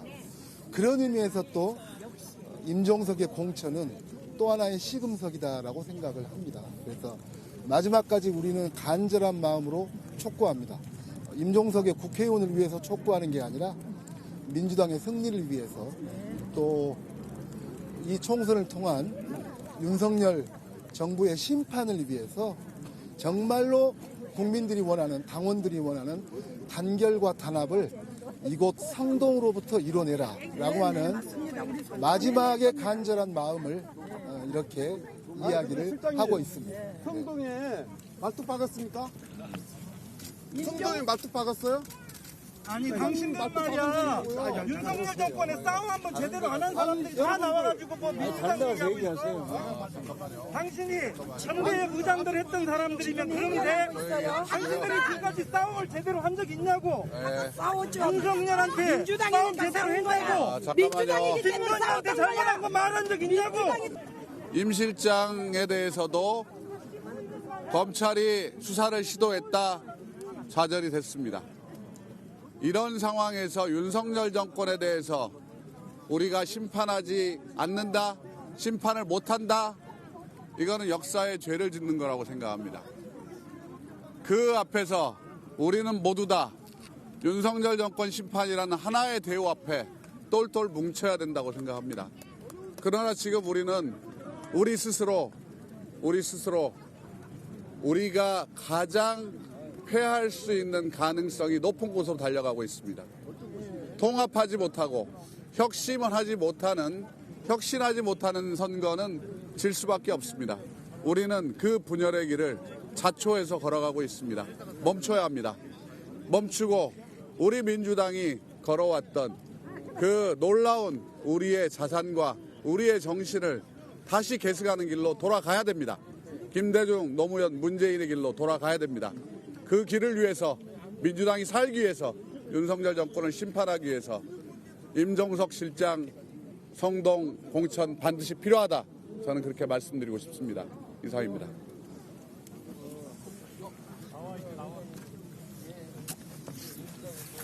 네, 임종석 전 실장의 지역구 유세 장면 여기까지 저희가 살펴보고요. 정리를 해드리면 비명계 의원들은 이재명 대표가 분열의 길을 자초하고 있다면서 문재인, 노무현, 김대중의 그런 정신으로 돌아가야 한다 이렇게 주장을 했습니다. 그러면서 송갑석 의원은 아직까지 당무위의 결정이 남아있기 때문에 그 조그마한 작은 그 가능성을 기대를 걸고 좀 더 지켜보겠다 이런 얘기를 했습니다. 계속해서 저희가 하던 얘기 이어가 보도록 하죠. 임종석 전 비서실장이 컷오프 되기 전에요. 임 전 실장의 그 컷오프 내용을 공개적으로 동조를 한 민주당 전략공관위원이 있습니다. 이분이 오늘 자신의 발언에 대한 발언에 대한 책임을 지고 사퇴를 했는데 그 문제가 된 발언 한번 들어보시겠습니다.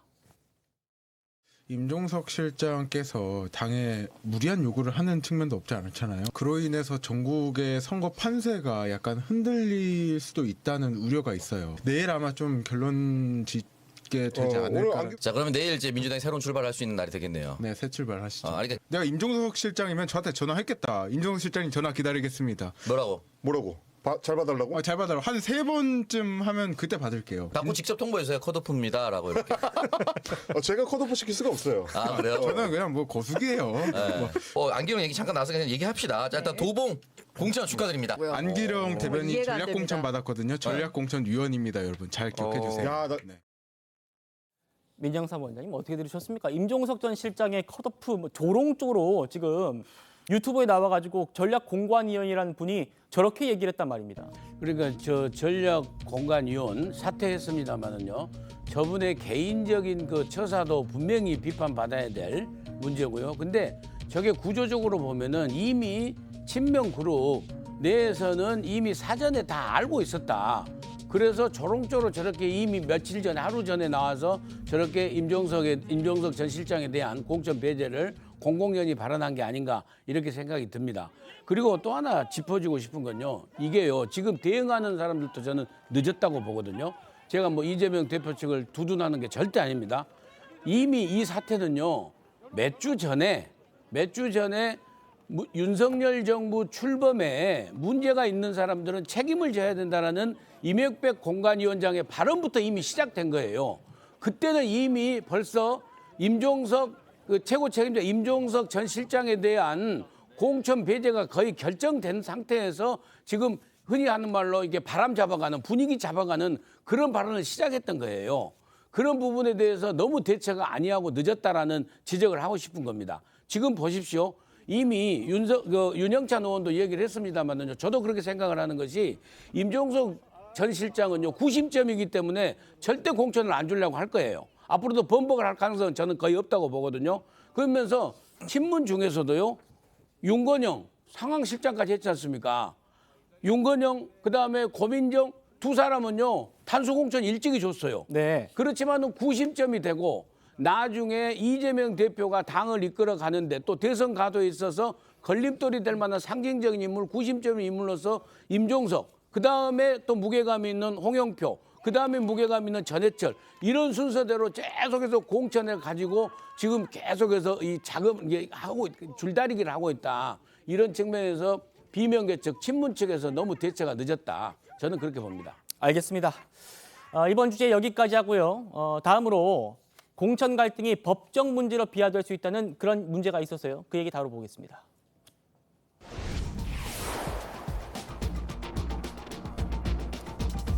지금 민주당에 나오는 얘기입니다. 공천 갈등 문제가 정치적인 갈등을 넘어서 총선 이후에는 법적인 문제로까지 비화할 수 있다. 그런 우려가 쏟아지고 있습니다. 바로 어제 의원총회에서요.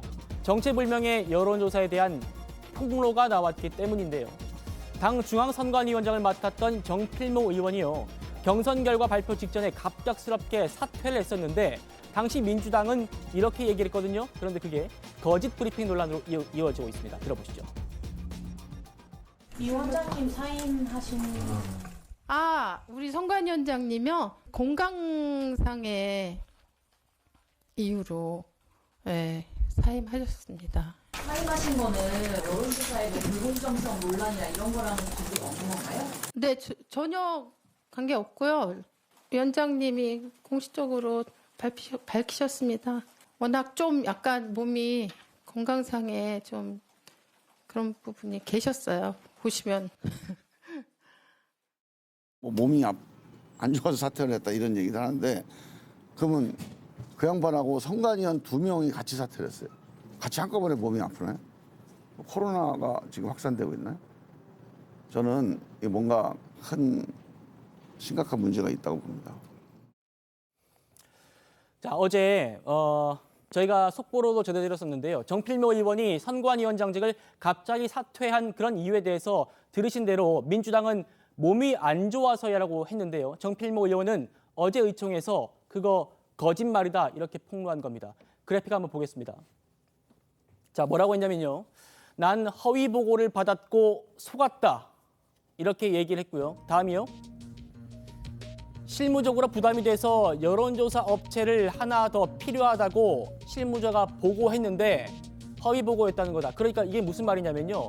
민주당이 여론조사 업체 4곳을 선정했었는데 당초 한 곳은 국민의힘의 조사를 많이 해서 뺐고 또 문제가 됐던 그 성남시장 시절에 이재명 대표 측에 그런 선거 여론조사를 해가지고 문제가 좀 될 것 같다는 그런 얘기가 나왔던 그 업체 얘기입니다. 그 업체가 뭔가 문제가 많아서 빠졌었는데 이거를 하나 더 필요하다고 해서 급히 넣었다는 거예요. 근데 그게 허위 보고였다는 겁니다. 다음이요.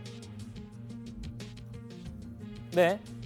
그리고 특정인이 전화로 문제의 그런 업체를 끼워 넣었다는 거를 보고받았고 그래서 그 실무자한테 항의를 해서 물었더니 그런 전화를 했던 사람이 누군지 못 밝힌다고 했다. 이렇게 얘기를 했다는 겁니다. 그리고요. 네. 이 문제의 업체, 성남시에 그런 조사를 했다는 그런 리서치 DNA 이 업체를 끼워 넣었다는 걸 알고 내가 통제할 수 있는 범위를 벗어났다고 생각해서 나는 직을 사퇴한 것이지 건강 문제로 사퇴한 게 아니다라는 게 정필목 의원의 얘기입니다. 이현정 위원님, 네. 어떻게 들으셨습니까? 자, 이게 지금 참 이런 사태가 벌어진 선관위원장이라 하면 당내에 일단 경선 관련돼서 모든 업무를 일단 공정하게 처리될 임무가 있지 않습니까? 근데 그가 핵심적인 바로 임무가 바로 이제 여론조사 기관들에 대한 이제 관리거든요. 근데 여기 보시면 리서치 DNA라는 저 업체가 갑작스럽게 이제 들어온 거예요. 근데 본인이 보고받기로는 이거 지금 업무량이 너무 많아서 하나를 추가해야겠다라고 해서 들어온 줄 알았는데 나중에 알고 봤더니 그게 아니라 어떤 선관위원이 위에서부터 어떤 사람으로부터 연락을 받고 넣었다는 거죠. 이제 그걸 뒤늦게 본인은 알았다는 거 아니겠습니까? 근데 문제는 이 업체가요. 굉장히 핵심적으로 중요한 박용진 의원이나 몇몇의 어떤 지역, 특히 좀 전에 나왔던 홍영표 의원 지역 같은 경우에 여기 홍영표 의원 이름을 빼고 적합도 조사를 한 업체입니다. 자, 그러면 갑자기 문제가 되니까 이 업체를 지금 제외시켜 버렸어요. 네. 아무 문제가 없는데 왜 제외시키죠? 자, 문제가 없는데 왜 제외시키죠? 오늘 이재명 대표 이야기했지 않습니까? 전혀 문제가 없었다, 상관이 없었다 이야기를 하는데 아니 문제가 없었는데 왜 이 업체를 갑자기 제외시킵니까? 스스로 뭐 본인들이 논란일 것 같으니까 빠졌다 이야기를 하는데 말이 안 되는 이야기죠. 이미 언론에 보도가 되고 문제가 될 것 같으니까 없앴다는 거 아니겠습니까? 그렇다면 최소한 이런 문제가 비롯되면 당에 조사를 해야 됩니다. 무슨 조사를? 이 업체에서 조사한 내용이 과연 공정하게 이루어졌느냐 안 이루어졌느냐. 왜냐? 의원 한 명의 그 어떤 정치 생명을 왔다 갔다 하는 조사를 이 업체가 한 거 아니겠습니까? 지금 뭐 몇몇은 지금 이미 벌써 재심을 신청했는데 다 기각해버렸잖아요. 네. 그러면 이게 아마 지금 저는 고발이 되면 이 업체가 과연 제대로 조사를 한 건지 그에 근거해서 누가 이 업체를 한 것인지 이런 부분은 아마 이번 선거 끝나더라도 굉장히 논란이 될 겁니다. 그리고 이런 오염된 데이터를 가지고 만약에 당락을 결정했다. 이렇게 된다면 이거는 뭐 정말 이 선거 과정 전체에 대한 불신으로 이어질 수밖에 없는 거 아니겠습니까? 예. 더군다나 정필모 지금 위원장 본인이 지금 그 이야기를 하고 있잖아요. 그러니까 바로 박범계 의원으로 그냥 대처를 시켰는데 바로 이런 식이 문제라는 거죠. 뭐냐면 본인들 시스템 이야기 했지 않습니까? 뭔 이야기만 나오면 시스템이래요. 이게 또 시스템입니까? 아니 이것도 그냥 이 여론조사기가 문제되면 그냥 바로 없애버리는 것도 시스템인가요? 그거에 대해서 왜 이야기를 하지 않죠? 이런 중대한 문제에 대해서. 저는 이거는 법적으로 충분히 이 문제의 어떤 진위를 따져봐야 된다는 생각이 듭니다. 예, 알겠습니다.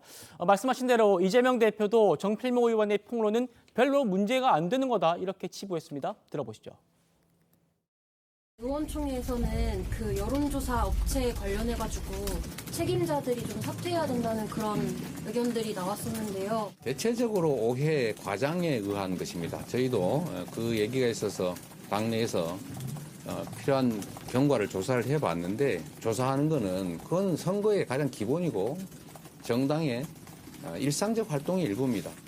그걸 조사했다고 해서 문제 삼으면 정당 활동을 하지 말라는 것이나 마찬가지입니다. 조사는 조사일 뿐이다 라는 말씀을 드리고 경선이나 이런 건 아무 관련이 없는 것입니다. 정혁진 변호사님, 어떻게 들으셨습니까? 지금 이재명 대표는 전혀 문제가 안 된다고 지금 이런 인식입니다. 제가 봤을 때는 이거는 뭐 조금 전에도 말씀드렸지만은 법적으로도 문제가 될 수 있는 게 이건 그야말로 그 업무방해죄가 될 수 있고요. 더 중요한 거는 공직선거법에 어떤 규정이 있냐면 누구든지 여론조사 결과를 왜곡해서 공표하거나 보도했을 때에는 그때는 형사처벌 받는다. 5년 이하 징역이다. 이런 이야기 나와 있거든요. 그런데 여기에 해당될 가능성이 굉장히 높지 않을까? 전 그런 생각이 들고요. 그다음에 지금 민주당은 뭐 이렇게 부정한 것들, 이상한 것들이 들통나면 아무런 문제 없다, 아무런 상관이 없는 것이다 이렇게 이야기하는데 그렇게 주장하는 것으로 그런 의혹이 과연 덮어질 수가 있는 것인가. 그렇기 때문에 지금 우리나라 국민들이 21세기도 벌써 24년인데 그런데 아직까지도 부정선거에 대해서 의혹을 품고 있는 사람들이 없어지지 않는 이유가 당내 선거, 당내 여론조사에서도 이런 일이 벌어지는데 하는 생각을 갖다가 하지 않겠습니까? 그러니까 이런 부분들에 대해서 명확하게 선을 긋고 명확하게 이제 그 클리어하게 돼야 되는 것이 아닌가 저는 그런 생각이 듭니다. 예, 변호사님. 업무방해죄, 선거법 위반의 소지도 있다는 얘기들이 당에서 나와서요. 이 부분은 어떻습니까? 그러니까 이제 위계나 위력을 써가지고 그 어떤 업무를 방해하면 그게 업무방해죄가 되거든요. 그러면은 이게 선관이나 뭐 관련된 그 정당의 업무를 방해한 것으로 일반 형법적으로 문제가 되는 거고요. 그 다음에 공직선거법 96조 1항에 누구든지 여론조사 결과를 왜곡하거나 공표해서 보도하면 안 된다 이렇게 규정이 되어 있고 네. 그 규정에 따라서 252조 2항에는 이러한 규정을 위반해서 그렇게 그 여론조사를 왜곡했을 때에는 5년 이하 징역이나 1,000만 원 이하 벌금에 처해질 수 있다 이렇게 규정을 하고 있는데 제가 봤을 때 수사하면 이런 부분들이 문제가 될 가능성이 상당히 있지 않나 저는 그런 생각이 듭니다. 알겠습니다. 지금 이런 논란이 있는데도 해당 그 업체에서 한 선거 조사는 아무런 문제가 없다라고 하기 때문에 재심 요청도 받아들여지지 않는 것 같고요. 그러다 보니까 민주당을 탈당하는 의원들도 속속 늘어나는 그런 모습입니다. 어제 예고했던 대로요. 서른 의원도 오늘 민주당을 탈당했는데 이재명 대표를 조선시대 폭군인 연산군에 비유했습니다. 들어보시죠. 이재명 대표는 연산군처럼 모든 의사결정을 자신과 측근과만 결정하고 의사결정에 반하는 인물들을 모두 쳐내며 이재명 대표에게 아부하는 사람들만 곁에 두고 있습니다. 그저 자신이 교도소를 어떻게 해야 가지 않을까만을 생각하며 당을 운영하고 있습니다. 상의에서 타협할 생각은 추호도 없는 사람입니다. 그러니까 독선에 아주 가득 물들어 있는 사람입니다. 연산군 같은 그런 표현을 쓰는 건 좀 과한 표현이 아니라 뭐 과하다고 생각되지도 않고요. 역사적 사례에서 보면 그런 형태가 가장 리얼하게 전달될 거 아닌가 생각을 합니다. 연산군에 이재명 대표를 비유했습니다. 오늘 설현까지 포함하면 지금 민주당을 떠난 현역 의원이 벌써 4명입니다. 지금 보시는 이분들인데 당내 어떤 지금 분위기입니까? 분위기가 좋지는 않죠. 왜냐면 연석돼서 탈당을 하고 계시고 특히 또 저는 그 내일 저 울산에 이상원 의원이 탈당을 하게 되시면 울산 선거 전체에도 영향을 줄 수 있지 않을까라는 생각을 합니다. 사실 그 어려운 울산이라는 지역에서 재선까지 하신 이상원 의원 그리고 2016년에도 야권 단일화 때문에 그 한번 포기하신 적이 있는 분 아닙니까? 그런 분이 겨우겨우 재선을 달성했는데 저는 그분 이상원 의원이 만약에 탈당을 하게 되면은 주변 선거까지 영향을 줄 수 있지 않을까. 울산에 지금 훌륭한 또 후보들이 뭐 중구의 뭐 오상택 뭐 후보나 이런 분들이 열심히 뛰고 있는데 이상원 의원이 탈당하게 되면 영향을 미칠 수밖에 없습니다. 울산은 험지기 때문에 겨우겨우 신승을 할 수 있는 지역인데 저 한 지역구에 대한 뭐 이 야권 단일화를 위한 뭐 양보 때문에 그리고 또 합의되지 않은 뭔가 그 지역의 현역 의원과 합의되지 않은 그런 과정을 거쳐서 그런 게 만약에 이상원이 탈당하게 되면 울산 전체 선거에 영향을 줄 수 있는 것이고 예. 전 그 서른 의원도 마찬가지로 서른 의원까지는 개인의 탈당이 그렇게 큰 뭐 영향을 줄 것 같지는 않습니다. 하지만 이제 남아 있는 탈당이 혹시나 연쇄 탈당이 될 수 있는 예고되어 있는 분들까지 그분들의 탈당까지 막지 못하게 된다면 국민들께서 과연 지금 아까 우리가 앞서 여론조사 그런 것도 봤고 또 앞서 또 어떤 그 한 공관위원회 발언 전 그 관건의 발언 중에 나는 거수기에 불과하다 그 발언이 매우 부적절했다고 생각하거든요. 그러니까 당의 공천 시스템이 지금 점점 흔들리고 있는 상황으로 불신할 수밖에 없는 상황으로 만들고 있는 상황에서 연쇄 탈당이 이루어진다. 이걸 바로잡지 않는다. 그러면 총선 결과는 뭐 보나마나 하겠죠. 그렇기 때문에 지금 지도부가 지금 상황을 좀 심각하게 받아들여야 되지 않나 생각합니다. 왜냐하면 지난 대선에서 우리가 0.7% 차로 졌던 게 저는 자꾸 생각이 나는데요. 그때 겨우겨우 0.7% 차로 졌다 우리가 계속 얘기하지 않았습니까? 그 차이를 뒤집기 위해서는 기존에 우리랑 같이 생각을 같이 했던 사람들은 지키면서 그 당시 윤석열 대통령 후보를 찍었던 사람까지 가져와야 되는 건데 지금 그게 잘 안 되고 있거든요. 오히려 그 당시에 같이 이재명 후보를 찍고 민주당을 위해서 선거운동을 했던 사람들마저 떠나게 하는 불신에서 떠나게 하는 이런 지금 방향으로 가고 있는데 이거를 지금 거의 저는 그 타임라인이 다가오고 있다고 생각합니다. 지금 바로잡지 못하면은 선거 결과까지 뭐 볼 필요도 없는 선거가 되지 않을까 그렇게 불안한 시각으로 바라보고 있습니다. 예, 비명계 의원들 이렇게 격한 반응을 보이면서 탈당을 이어가고 있는데 친명계 의원들은요. 지난 세월 동료였던 의원들한테 갈 테면 가라 이런 분위기입니다. 친명 좌장인 정성호 의원은요. 서른 의원한테 본인을 한번 돌아보라 이렇게 얘기를 했는데요. 저희가 모아봤습니다. 서른 의원님께서 저는 뭐 상임위 활동 보면 굉장히 적극적으로 열정적으로 하신 것도 사실입니다. 사실이지만 대선 뭐 경선 과정이나 본선 치르는 과정에서 서른 의원님이 어떤 입장을 취했는지 좀 본인이 한번 돌아봤으면 좋겠습니다. 저희가 뭐 그런 상황이 올 가능성이 굉장히 높아져 있다는 것은 객관적인 사실입니다. 이재명 의원들어 출마하지 마라. 폭주보다 더한 표현을 써도 무리가 아니라 생각하죠. 저는 지금이라도 당대표를 내놓고 내 혼자라서도 이 상황에 대처할 수 있다. 그렇게 할 수 있다고 생각합니다. 잘못하고 있는데도 불구하고 그 잘못은 눈 감고 있으라는 이야기입니까? 아니죠. 당을 위해서 한 내용이 기억나는 게 하나도 없어요. 있을 수밖에 없는 게 당대표직보다는 재판을 받아야 하는 상황이 훨씬 더 많기 때문에 시간을 낼 수가 없어 물리적으로. 자, 서른 의원에 이어서 어제 의원총회에서 이 대표를 향해서 격한 반응을 쏟아냈던 홍영표 의원 얘기도 한번 이어서 들어보시겠습니다. 나가라. 그런 분위기 아닙니까? 나가라. 예, 당에서 당 지도부에서 쫓아내는 분위기라고 나가는 걸 저는 오히려 뒤에서 즐기고 있을 거라고 생각합니다. 제가 정상적인 어떤 절차를 거쳐서 저에 대한 공천 여부가 결정되면 저는 거기에 따르겠다 이런 판단입니다. 정상적이면 따르겠다. 네. 정상적이지 않다고 아니, 느끼면 지금 예를 들어서 전략 아무 이유도 없이 지금 전략 공관위로 보내겠다. 이것은 지금 배제하겠다는 거 아닙니까? 뭐 그것은 제가 용납할 수 없죠. 들으신 대로 비명계는 이재명 대표가 이런 상황들을 즐기는 것 같다라는 얘기를 했습니다. 그러면 이재명 대표 생각은 어떤지도 이어서 들어보시겠습니다. 최근에 탈당하시는 분들이 좀 한두 분 이렇게 계신 것 같습니다. 입당도 자유고 탈당도 자유입니다. 경기를 하다가 질 것 같으니까 경기 안 하겠다. 이런 거 별로 그렇게 이렇게 국민들 보시기에 아름답지 않을 것입니다. 중도에 포기하는 것은 뭐 자유입니다만 그게 마치 경기 운영에 문제가 있는 것처럼 하시는 말을 하는 것은 옳지 않다 이 말씀을 드립니다. 좌우간에 우리 탈당을 하시는 분도 우리 당에 지금까지 함께했던 구성원이셔서 특별히 더 드릴 말씀은 없습니다만 참으로 아쉽게 생각한다 이 말씀 드립니다. 저희는 경기도 법인카드로 지금 기소돼서 재판을 받고 있는 김혜경 씨 얘기 좀 이어서 가보도록 하겠습니다.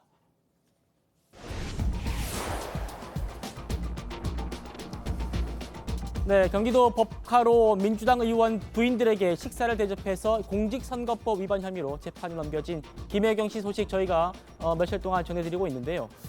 김 씨 측이 겨우 10만 원 가지고 기소하냐 이렇게 얘기를 했는데 검찰 수장인 이원석 검찰총장이 입을 열었습니다. 들어보시죠. 1년 6개월이나 지나서 그 음식값 대납했다는 이유로 10만 6천을 대납했다는 이유로 지금 이렇게 기소한다는 게 해도 너무했다. 김혜경 씨도 사적 유용 사건 관련해서 공범으로 적시를 하셨는데 제소한 예정인지. 공직선거법상 기부행위에 대해서는 금액의 많고 적음을 따지는 것이 아니라 선거의 공정성을 기하기 위해서 수사하고 기소하는 것입니다. 이미 사건 관계인인 경기도 공무원에 대해서 유죄 판결이 확정되었기 때문에 검찰에서 공소시효를 감안해서 기소하는 것이 불가피했다 그렇게 말씀드리겠습니다. 이현종 의원님, 이원석 총장이 오랜만에 기자들의 브리핑에 응했는데 지금 선거법상 기부 행위는 금액이 많고 적고 이런 게 중요한 게 아니다 이런 얘기입니다. 그러니까 김혜경 씨가 검찰한테 이 문제를 따질 게 아니라 오히려 남편인 이재명 대표한테 따져야 되는 거 아닌가요? 그 이야기는 무슨 이야기냐면 이런 선거법 누가 만들었습니까? 바로 국회의원들 본인들이 만드셨지 않습니까? 예. 김밥 하나 줄 수 없습니다. 그리고 음료수요 1,000원짜리 이상 줄 수가 없습니다. 최근에 뭐 커피 줬다고 해서 이 선거법 위반으로 고발됐잖아요. 그렇게 엄격하게 우리나라 선거법 만들어 놓으셨습니다. 정말 물 한 잔 제대로 줄 수 없도록 선거법 만들어 놓고 김밥 하나, 떡볶이 하나 못 주도록 선거법 만들어 놨습니다. 자, 거기에 어긋나면 어떻게 되겠습니까? 선거법 위반되면 제가 아는 국회의원은요.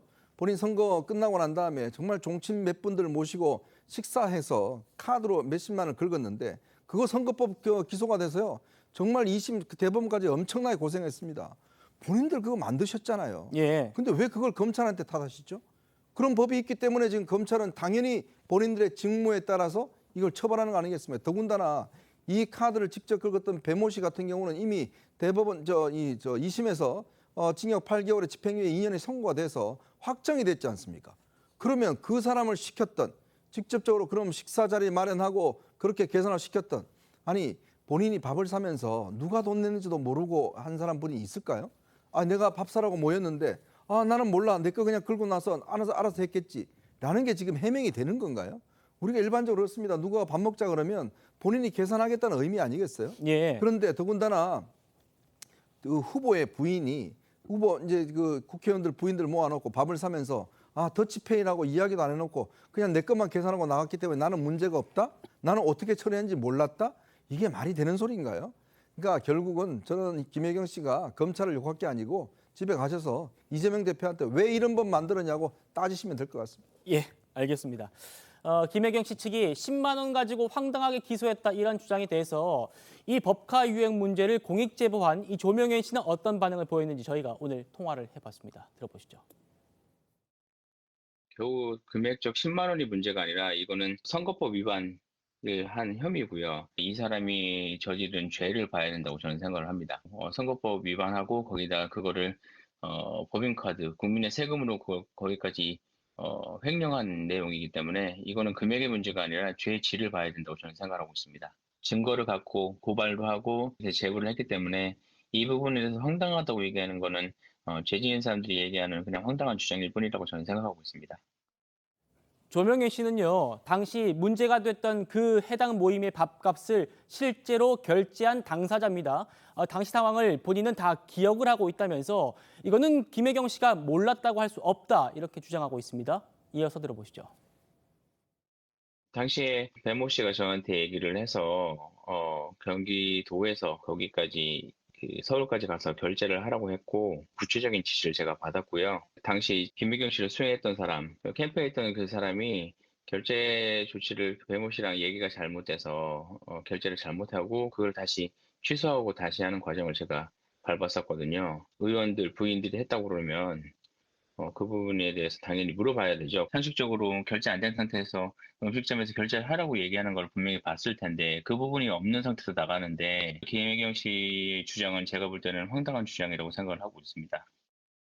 정혁진 변호사님, 저희가 네. 어제도 다뤘는데 재판에서 김혜경 씨 측이 이렇게 얘기했잖아요. 의원 부인들이 각자 결제할 걸로 알고 있었다 이랬는데 지금 조명현 씨 얘기는 전혀 다른 얘기입니다. 그러니까 조명현 씨의 저런 증언이 굉장히 유력하게 이제 인정이 될 것 같다 그런 생각이 들고요.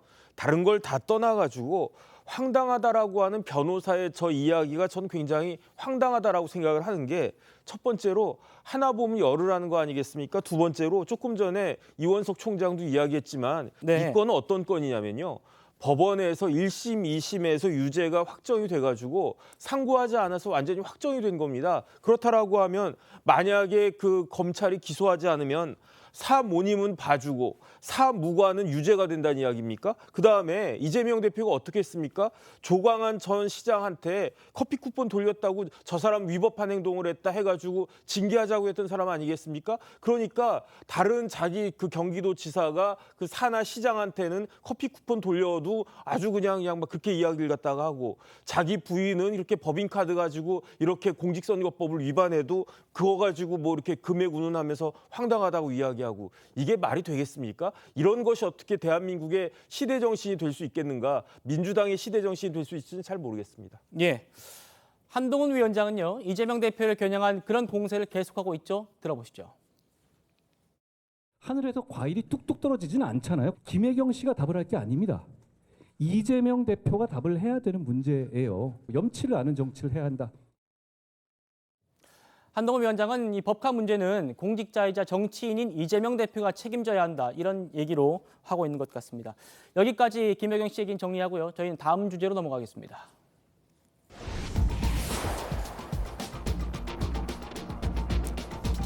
자, 국민의힘 공천 과정이 거의 마무리되어가는 그런 모습입니다. 오늘 텃밭인 영남권을 포함해서 24개 지역구의 경선 결과를 발표했는데요. 그 결과 영상으로 확인해 보시겠습니다. 함께하고 함께 승리하겠습니다. 조수진 의원님 그리고 정미경 전 의원님에 대해서 존경과 감사의 말씀을 드리고 싶습니다. 제가 계속 찾아뵙고 지혜를 얻고자 노력하겠습니다.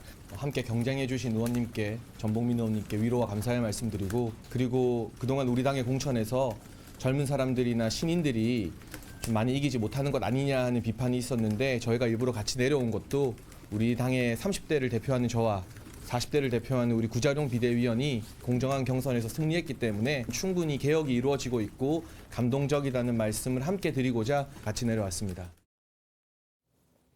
민영상 원장님, 지금 보신 대로 장해찬 전 최고위원이 부산 수영구에서 현역 전봉민 의원을 이겼고요. 또 결선이 이루어진 서울 양천갑에서는 구자룡 비대위원이 비례 현역인 조수진 의원 상대로 이겼습니다. 지금 보시면 지역구 현역 의원 중에 첫 탈락자가 나온 거예요. 그렇죠.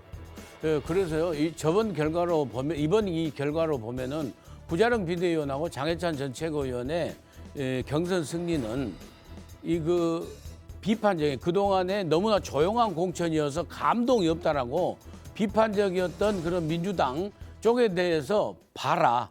이렇게 우리가 경선을 잘해서 현역도 분명히 이렇게 패할 수 있는 거다. 그리고 사실상 구자룡 비대위원도 조수진 의원이 현역 의원으로서 쭉 3년 이상을 그 당협을 꾸리고 있었기 때문에 현역 의원들이 사실은 2명이 실패한 거라고 볼 수가 있죠. 그리고 또 연령적으로 보면요, 또 그냥 비판적인 여론에서요, 무슨 너무 도로 꼰대당이다, 그러면서 너무 젊은이 나이 평균 연령이 높아진다 어쩌고 하는데, 보란 듯이 현역 의원들을 딱 공정한 경선 룰에 의해서 참여해서 열심히 해가지고 저 젊은 신인 정치인들이 딱 당선됐지 않습니까? 저런 측면에서 참 국민의힘으로서는 이제 당원들과 지지자분들에게 또 그리고 이 국민들에게 이렇게 보십시오라고 자랑할 만한 경선 결과다. 이렇게 좀 말씀드릴 수가 있겠습니다. 예, 김기현 전 대표가 현역으로 있는 울산 남구를 비롯해서요, 영남권 공천 여부도 관심사였는데요. 함께 보시겠습니다. 자, 울산 남구을은 4년 만에 리턴 매치로 주목받았는데 김기현 전 대표가 박맹우 전 시장에게 승리를 하면서 5선을 노리게 됐고요. 주호영 의원도 경선에서 승리를 해서 6선에 도전하게 됐습니다. 대구 달서병에서는 권영진 전 대구시장이 현역인 김용판 의원을 상대로 경선에서 승리를 한 건데요. 이현정 의원님, 어떻게 오늘 결과를 분석할 수 있을까요? 그러니까 결국은 이제 지금 텃밭이라고 하는 지역 같은 경우는 현역들이 일단 좀 우세가 보인 것 같습니다. 근데 이제 지금 김용판 의원도 현역으로 처음 이제 TK에서 탈락을 했던 그런 상황이 됐죠. 아무래도 이제 그동안 이 지역 같은 경우는 이제 현역들의 어떤 유리한 점들이 분명히 있었던 것 같아요. 그럼에도 불구하고 지금 장해찬, 그다음에 이제 구자룡 두 사람이 보면 얼마나 인지도가 높은가, 그리고 또 얼마나 그동안 활동을 해왔던가, 저는 거기에 달려 있다고 봅니다. 지금 뭐냐면 대통령실 행정관 출신들이 많이 이제 고배를 마셨지 않습니까? 근데 예전처럼 그런 어떤 직책만 가지고는 사실은 경선을 이기는 어렵다. 네. 그만큼 인지도와 그다음에 이런 것들 지명도, 그다음에 그 사람들이 어떤 활동을 했는지 이런 것들이 좀 있어야지만이 되는 것이지, 옛날처럼 무조건 전략공천에서 내리꽂는다고 해서 이긴 것이 아니다. 그리고 이렇게 이겨야 본선에서 경쟁력을 가질 수가 있습니다. 그런 측면이고, 좀 안타까운 것은 그동안 사실은 이제 TK 지역에 대한 어떤 좀 물갈이가 좀 있어야 될 텐데, 문제는 이제 거기에서 현역들이 일단 잇따라서 이김에 따라서 아마 그런 부분에 대해서 좀 비판의 지점은 충분히 있을 것 같습니다. 예, 전 1분 뒤에 돌아오겠습니다. 네, 저희는 내일도 오후 5시 10분에 찾아뵙겠습니다. 여러분 고맙습니다.